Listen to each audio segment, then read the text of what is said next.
let's do it. Hi, welcome to the coaching show. I'm Laurie Lawson, and tonight I am so thrilled to have my guest, Adi Feld. I'm Hey, sorry. Laurie. I've only known you 100 years, Adi Feld. Right. This lady has such an interesting journey, and and it's so interesting. I knew she was doing a whole bunch of stuff, but I just found out that she's a lawyer, for God's sakes, and I didn't even know that. But let Right. me tell you, she's an organizational psychologist. She's a lawyer. But what really makes her heart sing, unless it's changed, is that she's a senior lecturer at the Interdisciplinary Center in Herzliya. Did I say Yeah, that? right. In Israel, right. Yeah, right.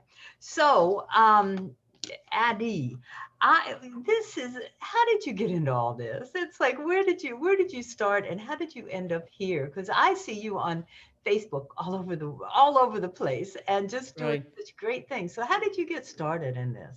Well, actually, it started when I was 30. I came to New York. That's where I met you, Yes. Lori, back Yep. then in 2008.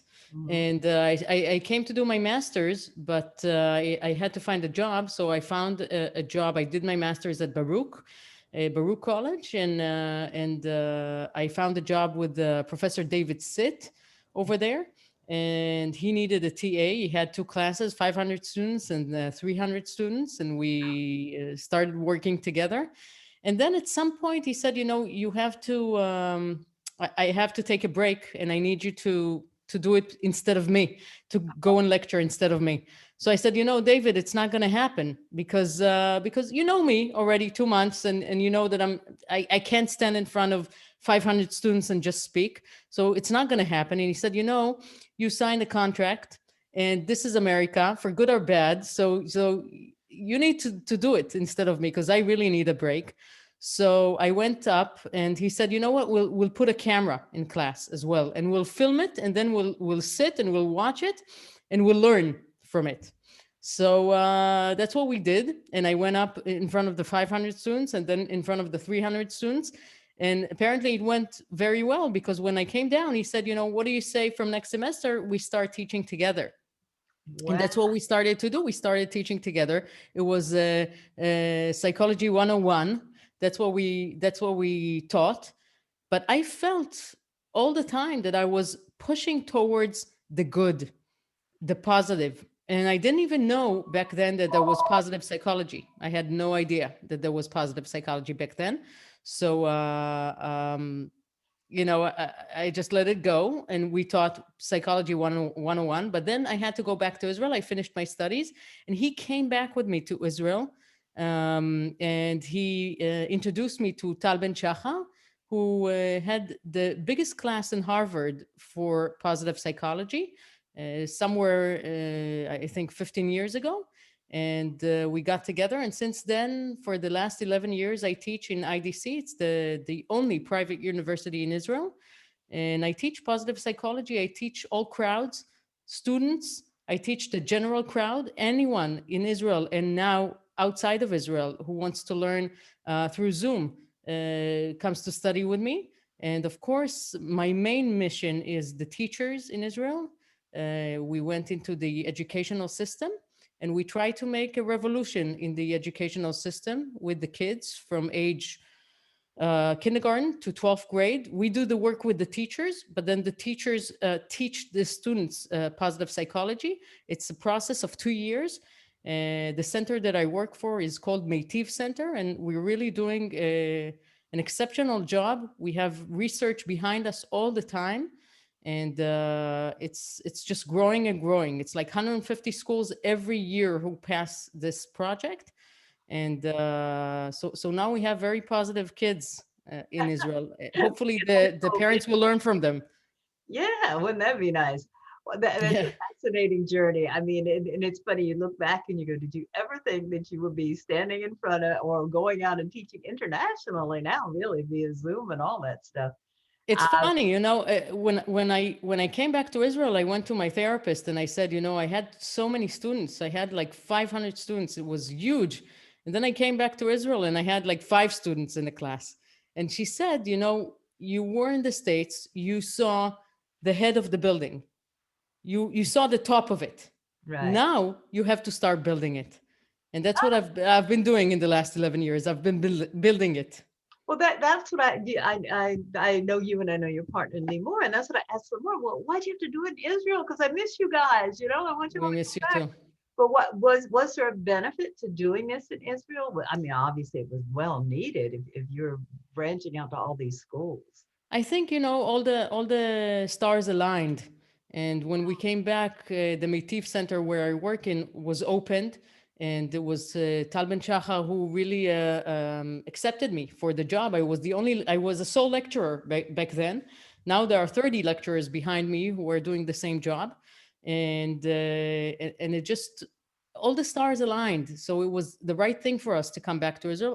Also, Israel is a very uh, in a way, it's a very critical place. So if like the song says about New York, if you make it here, you make it anywhere. It's the same with Israel in a way, and Yeah. that's why I think I also made it in New York because. But in New York, it was different. We met a lot of good people, like you, for example, out of nowhere, and we had a very good time. It was like a vacation for 2 years, in a way. We were I where I think was studying and everything, but it was like a vacation for 2 years in a I way. think that's why I'm so amazed that if you're a lawyer. I mean, I knew you were hanging out at Baruch, but I and you never said, "Oh my God, I'm gonna study for an exam," or "Oh my God, it's like this is so hard." You just breezed Right. on through, and it's like, "Oh, you're Eh, doing something over there. I don't know what she's eh, doing, but it must be good." it just looked like it. It just looked like Yeah, it. But sure. I'm also a lawyer, and I also have a degree in business. Mm, And I've been studying for a long time and quite a lot. But in the end, what really does it for me is the center that we opened. My partner and I, which is called Lighthouse in Hebrew. It's called Migdalor, mm. and that's a place where people come to study the what we see and what we don't see and the connection between it all. So I think the fact that I'm doing what I'm doing for so long is because I have this information and because I live by it. And that's how I have just a group of followers. That it's not that I'm a guru of any type, not at all.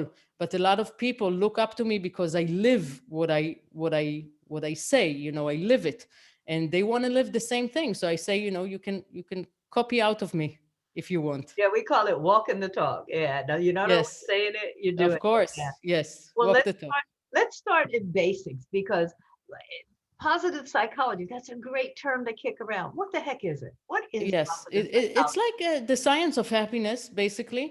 I think 11 years ago, not many people knew about it, but today I have so many students of mine that are teaching it already. So it's very common. It's let's say it's the half full cup. You know, it's a research field in psychology, positive psychology. It comes to ask in simple words the issue of human happiness, and in more complex words it comes to ask how to promote human optimal functioning. So for example, everything we speak about in positive psychology is what will make us um, more whole, more satisfied, joyful, maybe happier. It depends. Mhm. As much as we invest in it, this is what we're gonna get out of it. If someone is gonna study in my class but do nothing, do no homework at home, nothing is gonna happen. Nothing is gonna happen. I always tell my students, I don't even care what you're gonna get on the exam, or I don't care. What I care about is that you go home and you start doing the work with you, and this might make you happier in your life. Can you give me an example of the work? I mean, I don't want you to give me your whole course, or I do, but not right now. I'll give you an example.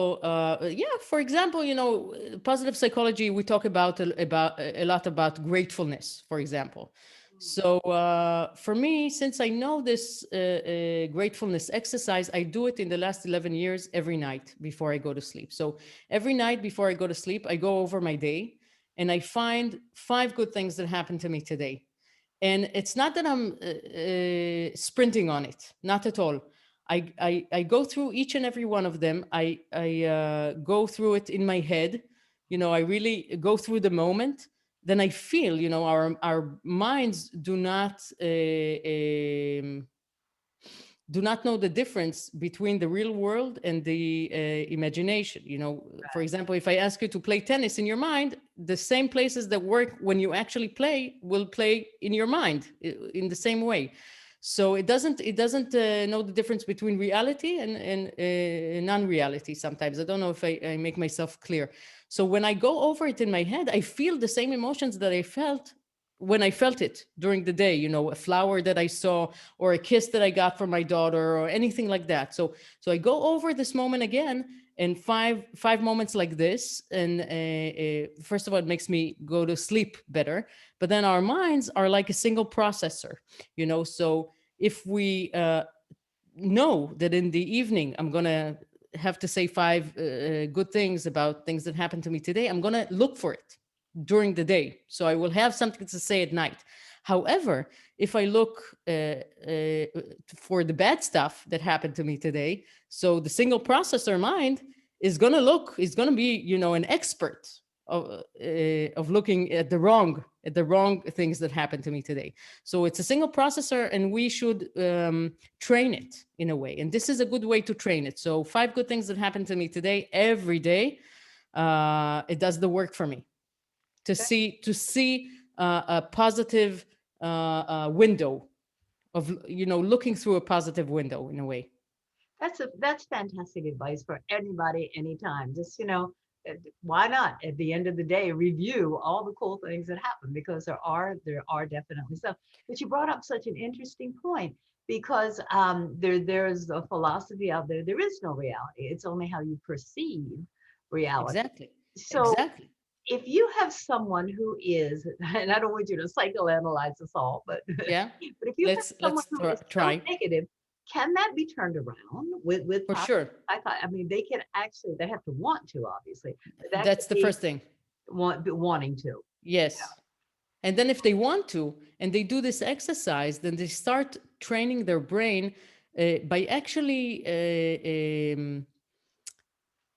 we have two processes in our minds. We have a process of neurogenesis and neuroplasticity. So neurogenesis is the creation of neurons in our brain, something that 10 years ago people said that is not happening. Now science says it is happening. And I'm telling you that in 10 more years, they're going to find other places in the brain besides the hippocampus that they're happening in. Okay, Fine.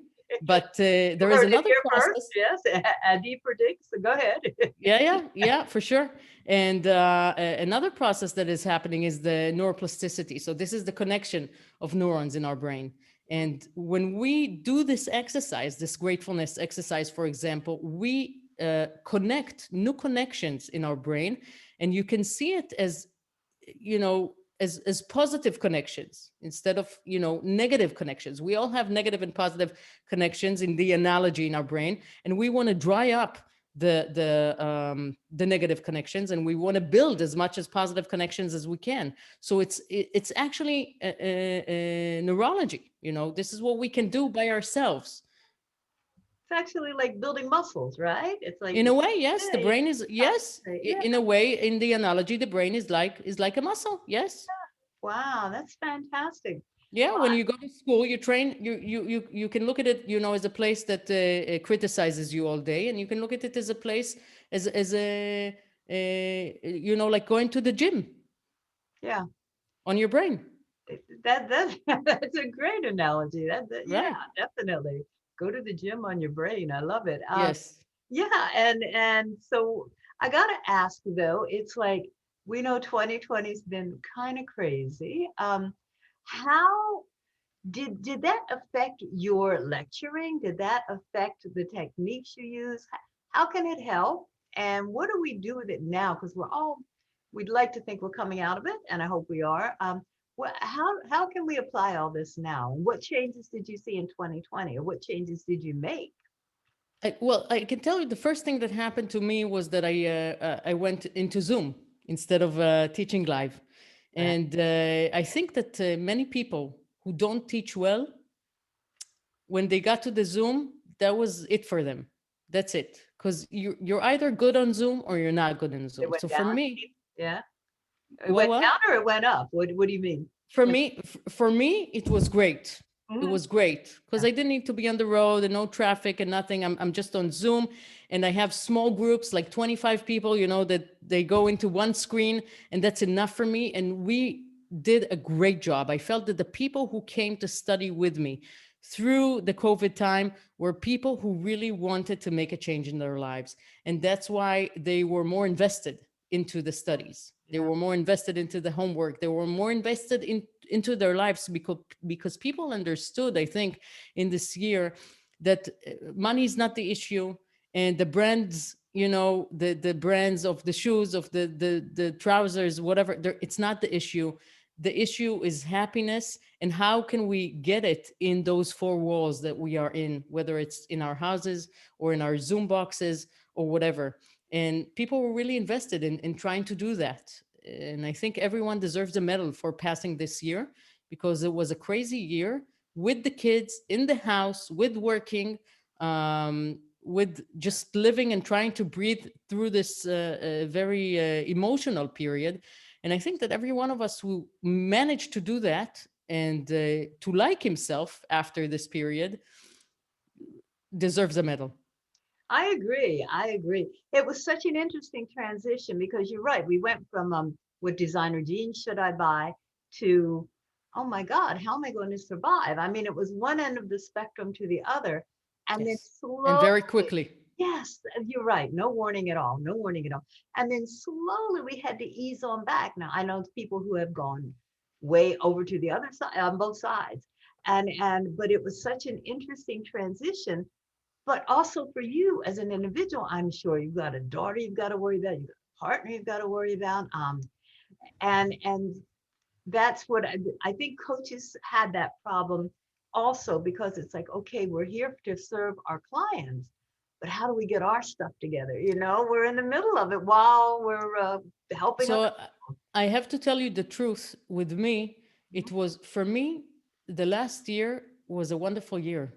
I made a huge growth with myself, thanks to the COVID, I think, people. because the fact that I managed to work, and I worked much more because all of the organizations that I work with needed help, and they needed, the emotional talk, the soft skills, and not just the technology and the hard skills. So I had a lot of work with organizations. I had a lot of work with the teachers. I had a lot of work with the general crowd. And for me, it was a period where I managed to also be a mom, also do that, also be a partner, and also move a house and do everything in this year. So for me, and my partner had her book out, which is an amazing book. All of that we did in this year.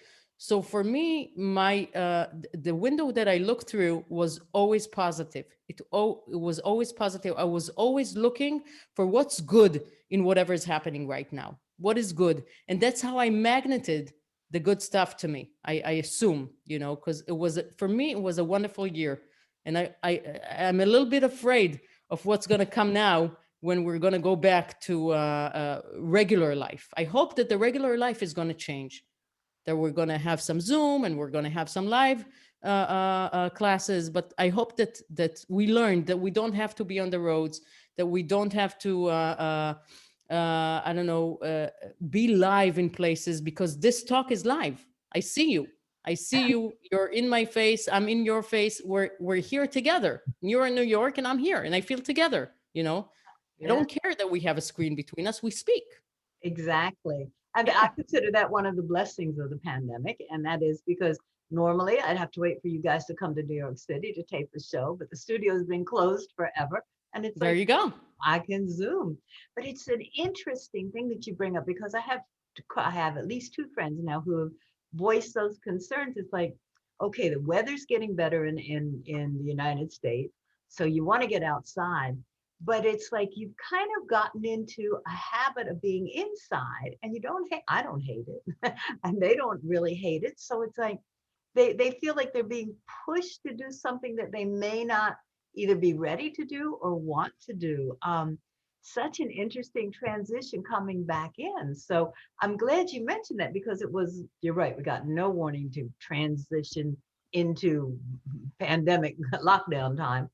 I, Um, you what kind know, of food go back? today, I don't know if you know, but we're on a holiday here in Israel. So, so we went with friends, you know, to do a walk somewhere, and we were on the roads, like in traffic for an hour and a half on each side, which was awful. And I said to myself, why? Why? You know, if I want to do physical activity, I just go out of the house, I do it. You know, why do I have to be in traffic? So for example, I decided that in the next week when I'm on holiday, I'm not gonna go. I'm gonna be near the house where I feel nice and where, you know, if I want to go, I'll go. But it's not bad to be here around here. It's nice. I like it. Exactly. I don't need to look for something far away. Everything that I need is right here. And I think that's something that we all found out. It's like, oh, you know what? We can make do with less. We can once you get over the shock, I think, like you said, it was a great year to enrich yourself. It was a great year to grow, to become more conscious and everything. So good for you. I think that's great advice. I know, at the end of the year, coaches always do, well, what's your new word for the next year? And my philosophy was I'm going to redefine fun because what I used to do is fun isn't fun anymore. So I think that's kind of what you're saying. It doesn't have to be the old fun. We can make new fun and with more awareness. So cool. On awareness, I don't know. I'm sure it was an international thing, but in America, we had the Me Too movement. We're saying, and I know you do a lot of work with female things. How does what's your take on that? Because I'd be interested to hear on that. What's your take on that? I have mixed feelings, believe it or not.